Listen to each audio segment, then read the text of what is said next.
अरे ठाकुर जी के शंख चक्र गदा पद्म आयुधों की तो बात ही अलग है। वेणु भी कहीं ना कहीं एक अद्भुत रूप है उसका भी। ये आयुध और ठाकुर जी के संसाधन हस्त कमल में धारण होने वाले तो बहुत दूर की बात, एक तनिक सा तुलसी दल जो कि ठाकुर जी के केवल चरणों से स्पर्श हो गया हो, उसका इतना प्रताप होता है कि यदि कोई व्यक्ति सवेरे तुलसी दल सेवन कर ले और तत्पश्चात पूरे दिन में यदि किंचित किसी कारण से उसकी मृत्यु हो जाए और तुलसी दल उसके अंदर है, तो कितना भी बड़ा पापी हो वैकुंठ जाने से उसको कोई रोक नहीं सकता है। क्यों? क्योंकि वह तुलसी ठाकुर जी के चरण से स्पर्श हो गई है। एक तनिक सा तुलसी दल जो ठाकुर जी के चरणों से स्पर्श है, ठाकुर जी का चरणामृत युक्त है, यदि उसका कोई सेवन कर ले तो 24 घंटे की जिम्मेवारी है कि यदि 24 घंटे में उसके प्राण निकल गए किसी कारण से, क्योंकि प्राण तो कभी भी जा सकते हैं, उसको वैकुंठ जाने से कोई नहीं रोक सकता। लोग बाग कभी कभी कहते हैं, बोले ठाकुर जी को 56 भोग लगाओ, लाखों रुपया खर्च करो तभी खुश होते हैं क्या? नहीं, 56 भोग तो हम अपनी सुख के लिए लगाते हैं ठाकुर जी का। ठाकुर जी को तो कुछ नहीं, एक तुलसी चढ़ा दो रोज, एक तुलसी, और प्रसन्न करना हो तो वापे भी श्री राधा, ये कहकर के ठाकुर जी के एक प्रयास बताएं, नित्य 11 तुलसी ठाकुर जी के चरणों में अर्पित करो। ठाकुर जी को परम प्रिय है। और उसमें भी एकमात्र तुलसी ऐसा है कि आप जैसे कहीं व्यवस्था ना हो तो तुलसी को पुनः धो करके फिर चढ़ा सकते हैं ठाकुर जी को, अन्यथा सेवा प्रणाली में निषेध बताया। एक बार जो ठाकुर जी को अर्पित हो गया वो दोबारा ठाकुर जी स्वीकार नहीं करते। श्रीमद् वल्लभाचार्य जी के चरित्र में एक भाव आता है कि एक बार ठाकुर जी की सेवा में व्यवस्था नहीं थी, तो व्यवस्था करने के लिए उन्होंने ठाकुर जी की भोजन थाल आदि में से एक स्वर्ण की कटोरी को विक्रय कर दिया। ठाकुर जी की स्वर्ण की कटोरी को विक्रय करके उससे जो धन आया उससे ठाकुर जी की सेवा के लिए प्रसाद आदि बनाया। तो कहते हैं ठाकुर जी ने स्वीकार नहीं किया। क्यों? क्योंकि वो कटोरी पहले ही निवेदित हो चुकी, ठाकुर जी को भोग हो गया वो। अब भोग को बेक करके आप धन लोगे तो वह पूरा भोग ही है, उससे जो खरीदोगे वो भी भोग है। और एक बार निवेदित वस्तु ठाकुर जी पुनः स्वीकार नहीं करते, पर तुलसी ठाकुर जितनी बार दो उतनी बार स्वीकार कर लेते। महाराज जी रास बिहारी ठाकुर जी साक्षात ठाकुर जी हैं, और इसका प्रमाण मैं एक नहीं अनेक दे सकता हूं। हमारे ब्रजमंडल में एक संत हुए पंडित श्री गया प्रसाद जी महाराज, उनको सब पंडित जी कहते थे। तो ब्रजमंडल में रासलीला का इतना प्रचलन था, पहले कथाएं कम होती थी, रासलीला ज्यादा होती थी, क्योंकि लोगों को समझने के लिए लीला ज्यादा अच्छी लगती थी। तो सब लोग कहते थे, बोले ठाकुर जी हमारे पूज्य पिताजी महाराज, आज पूज्य गुरुदेव भगवान पूज्य पिताजी पधार रहे हैं नासिक, बंबई आ गए हैं। अब बंबई से 6 साढ़े 6 बजे तक आ जाएंगे। तो उनको महाराज जी ठाकुर जी बोलते इसीलिए हैं क्योंकि वो रासलीला में कृष्ण बनते थे, और वो इतने प्रसिद्ध हो गए थे वृंदावन में कि वो अपने ठाकुर स्वरूप के अलावा भी जब घूमते थे तो भी सब उनको ठाकुर जी बोलते थे। बोले तो ठाकुर जी जा रहे हैं, ठाकुर जी घूम रहे हैं, कहीं बाजार में मिल जाते रिक्शा में, और देखो ठाकुर जी ये शाम को कृष्ण बन जाते हैं, इसलिए सब ठाकुर जी बोलते थे। इसलिए पिताजी का उपनाम, मुख्य नाम तो कृष्णचंद्र शास्त्री, कृष्णचंद्र उपाध्याय, पर उनका उपनाम प्रसिद्धि हो गई ठाकुर जी के नाम से। तो हमारे नाना जी वो रासलीला में श्री जी बनते थे, किशोरी जी बनते थे, पिताजी से भी पहले। तो रास के प्रति एक भाव तो उत्पन्न हो ही जाता है जब देखते हैं ठाकुर जी को। तो पंडित श्री गया प्रसाद जी महाराज वो रासलीला देखते तो थे, पर केवल लीला समझने के लिए देखते थे कि कैसे कैसे क्या हुआ होगा। और एक बात आपको स्पष्ट बताएं, यहां जो रासलीला हो रही है बहुत बेसिक रासलीला है, मतलब बहुत सूक्ष्म उसका अंश दिखाया जा रहा है। कुंज की लीला चल रही है यहां पर, निकुंज और निभृत निकुंज तो आप उसमें प्रवेश ही नहीं कर पाओगे। वृंदावन में होती हैं निभृत निकुंज की और निकुंज की। अभी तो केवल एक स्पर्श मात्र आप देख रहे हैं लीला का, नहीं तो जब निकुंज और निभृत निकुंज की लीला होती है, जहां श्यामा श्याम के परस्पर प्रेम का सुंदर स्वभाव अष्टयाम होती है, अद्भुत आनंद आता है उसमें। वो रसिक जनों की बात है, रसिक जन ही उसमें प्रवेश कर पाते हैं। तो पंडित श्री गया प्रसाद जी महाराज रासलीला देखते थे केवल इसलिए कि लीला समझ सकें, कथा समझ सकें कि क्या भाव रहा होगा। बाकी पात्रों को वो सामान्य ही समझते थे, वो ये सोचते थे हमारी जैसे ही हैं ये पात्र, कोई मुकुट पहन के आ गए बस। लेकिन उनको कई रसिक जन कहते, बोले बाबा आप ऐसी भावना मत रखा करो, ये साक्षात ठाकुर जी हैं। बोले भैया देखो रासलीला में बैठे हुए की कहोगे, देखवे कहो, सब स्वीकार है, पर हम इनको पूर्ण ब्रह्म नहीं मान सकते, ये सामान्य बालक है।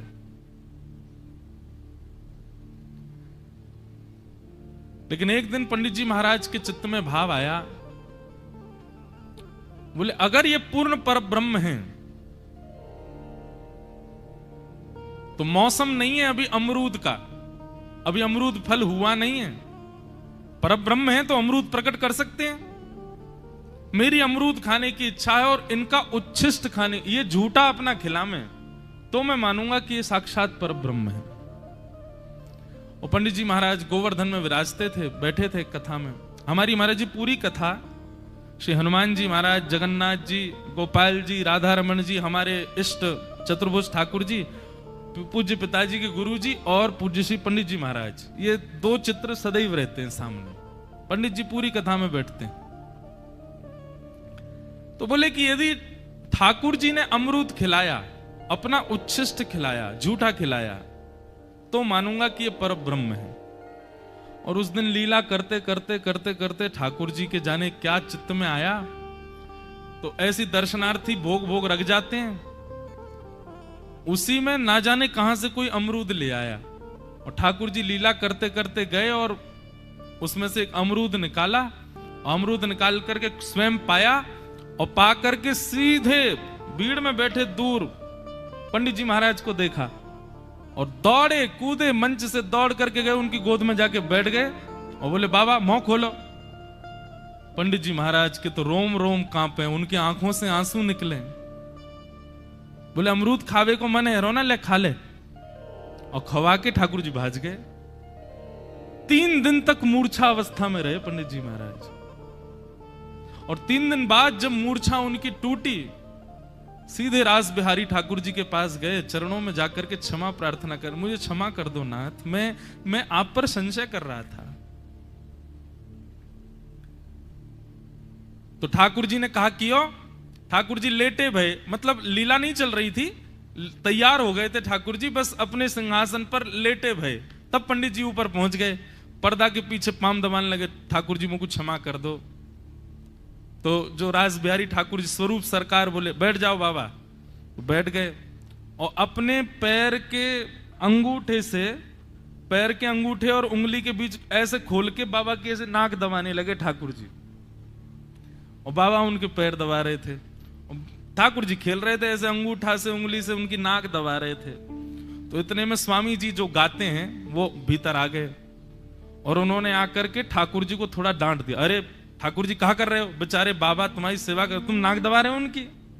तो ठाकुर जी ने अपना पांव पीछे कर लियो और ठाकुर जी ने पांव पीछे किया और पंडित जी महाराज का रोना शुरू। स्वामी जी से बोले ठाकुर जी अनुग्रह करके मेरे संग क्रीड़ा कर रहे, ठाकुर जी मेरी नाक दबा रहे, आपने क्यों मना कर दी उनसे।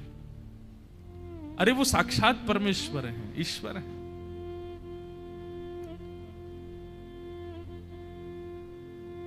हमारे पूज्य पिताजी महाराज कथा में कहते हैं, भाव के वश में है भगवान, भाव बिना सब साधन झूठो, बिरथा सकल निधान, भाव के वश में है भगवान।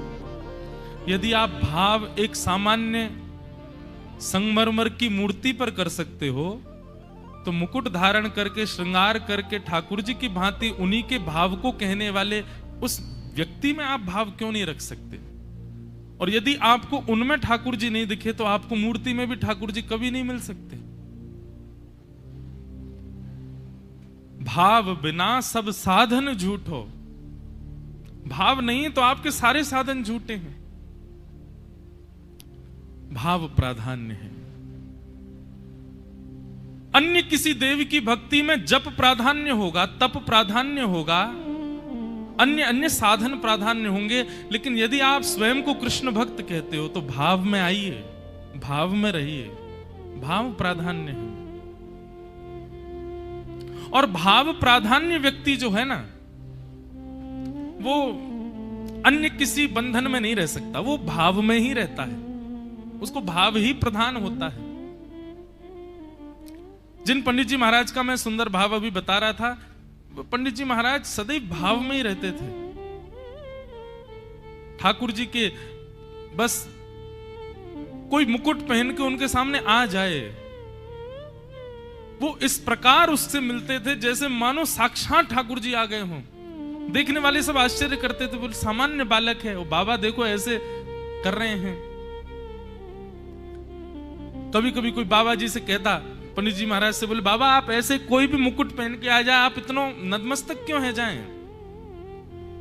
तो बोले एक तो पहली बात वो साक्षात पर ब्रह्म है, लेकिन किंचित भी मन में ये बात आ जाए कि भैया ये तो कोई को छोरा है, कोई को लाला है, तो वहां में ये भाव रखना चाहिए कि जिस प्रकार ठाकुर जी परब्रह्म हैं, तो परब्रह्म स्वयं पहले नहीं मिलता, अपने किसी अंश को भेज करके हमारी परीक्षा लेता है कि हम लोग अगर परब्रह्म आया तो हम कैसी प्रतिक्रिया रखेंगे। अगर परब्रह्म साक्षात ठाकुर जी हमारे सामने आ गए तो हमारी स्थिति और प्रक्रिया कैसी होगी, उसको परखने के लिए ठाकुर जी अपने अंशों को भेज देते हैं। तो वो अंश कभी कभी मूर्ति के रूप में आ जाते हैं, मंदिर में प्रतिष्ठित ठाकुर जी के रूप में आ जाते हैं, और कभी कभी रास बिहारी ठाकुर के रूप में भी आते हैं। उनके प्रति वो भाव देख करके ठाकुर जी तब स्वीकार करते हैं, बोले ना भैया या में तो पूर्ण भाव है, मेरे अंश के प्रति इतना प्रिय भाव रखेगा तो मेरे प्रति कितना ज्यादा रखेगा। भाव, इसलिए भैया कृष्ण भक्ति प्रजायते, अगर आप कृष्ण भक्ति प्राप्त करना चाहते हैं या कृष्ण भक्ति में आ चुके हैं, अन्य साधनों का साधन करो जितने हो सके, पर प्राधान्य रूप से भाव को रखो। भाव प्रधान है। और भाव कैसे जागृत होगा? बिना महत पाद रजोभिषेकम, संत जनों की, वैष्णव जनों के कृपा अनुग्रह से ही भाव प्रादुर्भाव होता है हृदय में। सबसे पहला तो विश्वास ठाकुर जी के प्रति, ठाकुर जी के वैष्णवों के प्रति। दूसरा संबंध, उनसे कोई ना कोई नाता जरूर रखो। और तीसरा समर्पण, समर्पित हो जाओ। इन तीनों के प्रक्रिया करने से उत्पन्न होगा भाव, और वही भाव ठाकुर जी को प्रिय है, वही भाव ठाकुर जी को भाता है।